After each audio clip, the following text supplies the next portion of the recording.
Hi friends, ಎಲ್ರಿಗೂ ನಮಸ್ಕಾರ. Boiler ಕೋಳಿ ಸಾಂಬಾರು ಚೆನ್ನಾಗಿರಲ್ಲ ಅಂತ ಎಲ್ಲರೂ ಅಂತಾರೆ.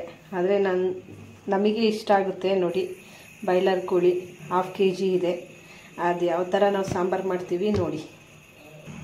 ಅರ್ಧ kg ಚಿಕನ್ ಸಾಂಬಾರಿಗೆ ನಾನು 2 ಗೆಡ್ಡೆ ಬೆಳ್ಳುಳ್ಳಿ ತೊಗೊಂಡಿದ್ದೀನಿ, ಅರ್ಧ ಇಂಚು ಶುಂಠಿ, 2 ಈರುಳ್ಳಿ, ಇಷ್ಟನ್ನು 1 ಸ್ಪೂನ್ ಎಣ್ಣೆ ಹಾಕ್ಕೊಂಡು ಫ್ರೈ ಮಾಡ್ಕೊಬರೋಣ.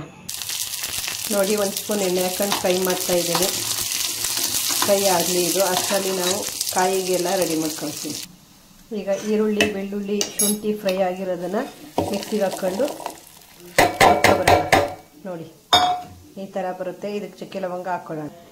ಇದಕ್ಕೆ ಮೆಣಸು ಒಂದು 1/4 ಸ್ಪೂನ್ ಮೆಣಸು ಹಾಕ್ಕೊಳ್ತಿದ್ದೀನಿ. ಒಂದು 4-5 ಲವಂಗ, ಚಕ್ಕೆ ಸ್ವಲ್ಪ, ಇಷ್ಟು ಚಕ್ಕೆ, ಇಷ್ಟನ್ನು ನೀರು ಹಾಕ್ಕೊಂಡು ರುಬ್ಕೊಬರೋಣ ಸಣ್ಣದಾಗಿ.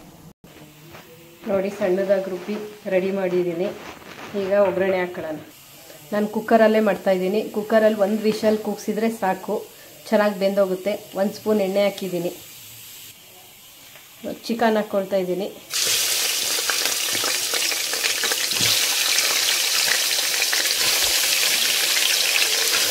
ಮೆಂತ್ಯ ಸೊಪ್ಪಿದ್ರೆ ಮೆಂತ್ಯ ಸೊಪ್ಪು ಒಗ್ಗರಣೆ ಹಾಕೊಳ್ಳಿ.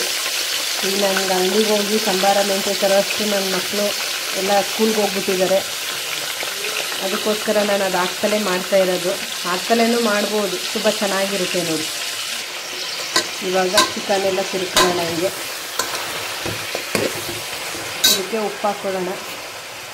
1 ಸ್ಪೂನ್ ಹಾಕಿರ್ತೀನಿ ಉಪ್ಪು. ಆಮೇಲೆ ನೋಡಿ, ಸಾಂಬಾರು ಎಲ್ಲ ಆದಮೇಲೆ ರೆಡಿ ಮಾಡ್ಕೊಂಡು ಹಾಕೊಳ್ಳೋಣಂತೆ.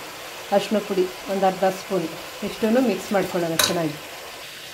ಈಗ ನೋಡಿ, ಶುಂಠಿ, ಬೆಳ್ಳುಳ್ಳಿ, ಈರುಳ್ಳಿ, ಚಕ್ಕೆ ಲವಂಗ ಹಾಕ್ಕೊಂಡು ರುಬ್ಬಿದ್ದೀನಲ್ಲ, ಆ ಮಸಾಲೆ ಹಾಕ್ಕೊಳ್ಳೋಣ. ಹಾಕೋಬಿಟ್ಟು ಇದು 1-2 ಕುದೀತಾ ಇರಲಿ. ಸ್ವಲ್ಪ ನೀರು ಹಾಕ್ಕೊಳ್ತೀನಿ, ಬೇಯ್ತಾ ಇರಲಿ. ಇದು 1-2 ಕುದಿ ಬೇಯ್ತಾ ಇರಲಿ. ಅಷ್ಟರಲ್ಲಿ ನಾವು ಖಾರ ಪುಡಿ ರುಬ್ಕೊಬರೋಣ. ನಾನು ರುಬ್ಬಿದ್ನಲ್ಲ, ಅದೇ ಮಿಶ್ರಣಕ್ಕೆ ನಾನು 2 ಟೊಮೊಟೊ ಹಾಕ್ಕೊಳ್ತಾ ಇದ್ದೀನಿ. 2 ಟೊಮೊಟೊ.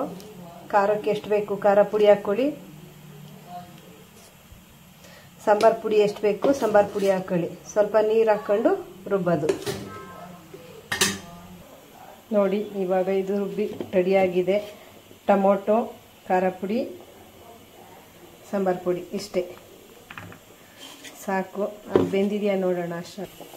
ಈಗ ನೋಡಿ, 1-2 ಕುದಿದೆ. ಇದಕ್ಕೇನೆ ಖಾರ ಪುಡಿದು ಏನು ಈ ಥರನೇ ಮಾಡಿ, ತುಂಬ ಚೆನ್ನಾಗಿರುತ್ತೆ. ಇದಕ್ಕೊಂದು ಸ್ವಲ್ಪ ನೀರು ಹಾಕ್ಕೊಂಡು ತೊಗೊಬರೋಣ ಮಿಕ್ಸಿ ಜಾರ್ನ.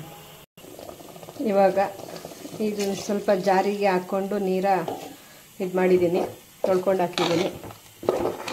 ಈಗ ಇದರಲ್ಲಿ 1 ಕುದೀತಾ ಇರಲಿ. ಅಷ್ಟರಲ್ಲಿ ಕಾಯಿ ಖಾರ ಹೇಗೆ ಮಾಡೋದು ಅಂತ ನೋಡ್ಕೊಬರೋಣ. ನೋಡಿ, 1 ಕುದಿಬೇಕು. ಇದು ಒಂದೊಂದಾಗಿ ಪ್ರೊಸೀಜರಾಗಿ ಹಾಕಬೇಕು. ಆಗಲೇ ಫಾರಂ ಕೋಳಿ ಸಾಂಬಾರು ಥರ ಟೇಸ್ಟ್ ಬರುತ್ತೆ. ಈಗ ನಾನು ಅದೇ ಜಾರಿಗೆ ಒಂದು ಅರ್ಧ ಭಾಗದಲ್ಲಿ 3/4 ಭಾಗ ಕಾಯಿ, ಅರ್ಧದಲ್ಲಿ 3/4 ಭಾಗ ಕಾಯಿ ಹಾಕ್ಕೊಳ್ತಾ ಇದ್ದೀನಿ. 1 ಹಿಡಿ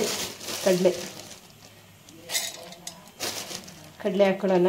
ಸ್ವಲ್ಪ ನಿಮಗೆ ಬೇಕು ಅಂದರೆ ಇದ್ರ ಜೊತೆಗೆ ಸಾಂಬಾರು ಸೊಪ್ಪು ಹಾಕ್ಕೊಂಡು ರುಬ್ಬಬೇಕು. ಈಗಿಲ್ಲ ಅಂತ ಇಷ್ಟನ್ನೇ ನಾನು ರುಬ್ಕೊಬರ್ತೀನಿ.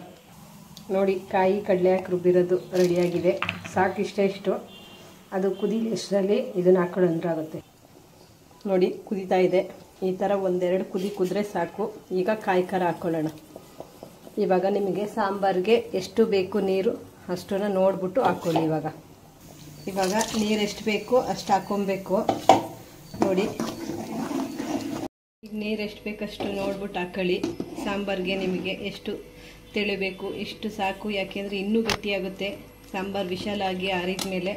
ಈಗ ಒಂದು ಸ್ವಲ್ಪ ನೋಡ್ಬಿಟ್ಟು ಉಪ್ಪು ಹಾಕ್ಕೊಳ್ಳಿ. ಉಪ್ಪು ಕಡಿಮೆ ಇತ್ತು ಅಂತ ಹಾಕಿದ್ದೀನಿ. ಲಾಸ್ಟಿಗೆ ಮುಚ್ಚೋಕ್ಕಿಂತ ಮುಂಚೆ ಮೆಂತ್ಯ ಸೊಪ್ಪು ಒಗ್ಗರಣೆಗೆ ಹಾಕಬೇಕು ಅಂದಿದ್ನಲ್ಲ, ಇಲ್ದಿರೋದ್ರಿಂದ ಕಸ್ತೂರಿ ಮೇಥಿ ಹಾಕ್ತಾ ಇದ್ದೀನಿ. ಲಾಸ್ಟಿಗೆ ಹಾಕ್ಬಿಟ್ಟು 1 ವಿಷಲ್ ಕೂಗಿಸ್ಕೊಬೇಕು ಅಷ್ಟೇ. ಒಂದೇ 1 ವಿಷಲ್ ಅಷ್ಟೇ. 1 ವಿಷಲ್. ಈಗ 1 ವಿಷಲ್ ಆಗಿದೆ ನೋಡಿ, ತಣ್ಣಗಾಗಿದೆ.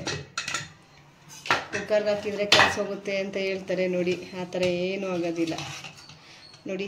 ಅದೇ ಥರ ಸ್ಮೆಲ್ ಬರ್ತಿದೆ ಸಾಂಬಾರಿಂದು. ನೋಡಿ, ಏನಾದರೂ ಕಲಸೋಗಿದೆಯಾ ನೋಡಿ. ಎಷ್ಟು ಚೆನ್ನಾಗಿ ಮೀಡಿಯಮ್ ಆಗಿ ಬೆಂದಿದೆ. ಮಾಡಿ ನೋಡಿ. ಬಾಯ್ಲರ್ ಕೋಳಿ ಸಾಂಬಾರು. Thank you friends.